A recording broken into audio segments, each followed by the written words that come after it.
Erchatz benikayon kapai, je me laverai les mains. Benikayon, nous dit le roi David. Que veut dire ce terme nikayon? Alors, on peut le traduire par la propreté. Et dans ce sens, David nous dit que il lavera ses mains, on va dire d'une manière hygiénique, avant de servir Dieu. Echatz benikayon kapai, et ensuite va souveva et mizbachacha Hashem, pour ensuite offrir des sacrifices tournés autour de l'autel. Mais ce sens, si vous voulez, littéral, n'a pas été celui qui a été retenu par la plupart des commentateurs. Les commentateurs expliquent, au contraire, que le mot nikayon ici n'est pas à prendre au sens propre. Nikayon, c'est la propreté des mains dans le sens de propreté morale. Mes mains doivent être propres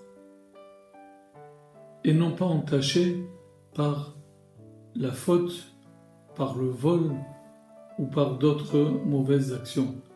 Et ensuite, va sauvat mizbachach Hashem, je pourrai, Éternel, m'approcher de ton autel.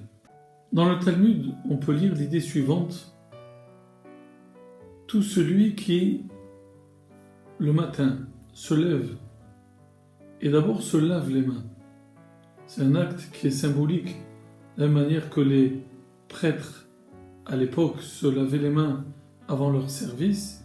Eh bien, tout juif, à l'instar du prêtre, doivent le matin se laver les mains en signe de service devant Dieu, comme si nous étions nous-mêmes des prêtres.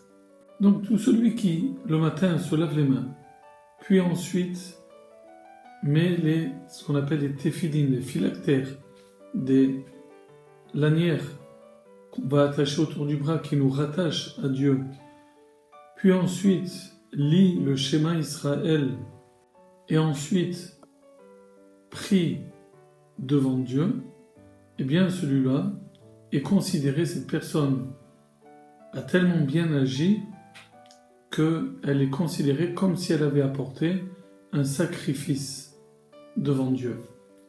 On voit que servir Dieu n'est pas une chose facile, il y a des règles à respecter et principalement des règles de propreté. On se lave d'abord, on se purifie d'abord devant Dieu, pour ensuite le servir. Echatz benikayon kapai, d'abord je me lave, et ensuite, va souveva, je pourrai apporter devant Dieu en toute pureté les sacrifices. Aujourd'hui, bien sûr, il n'y a plus de sacrifices, mais la prière remplace les sacrifices. Je me purifie, et les mains, et mon cœur, et mon esprit, afin de pouvoir prier dignement devant Akadosh Baruch Hu.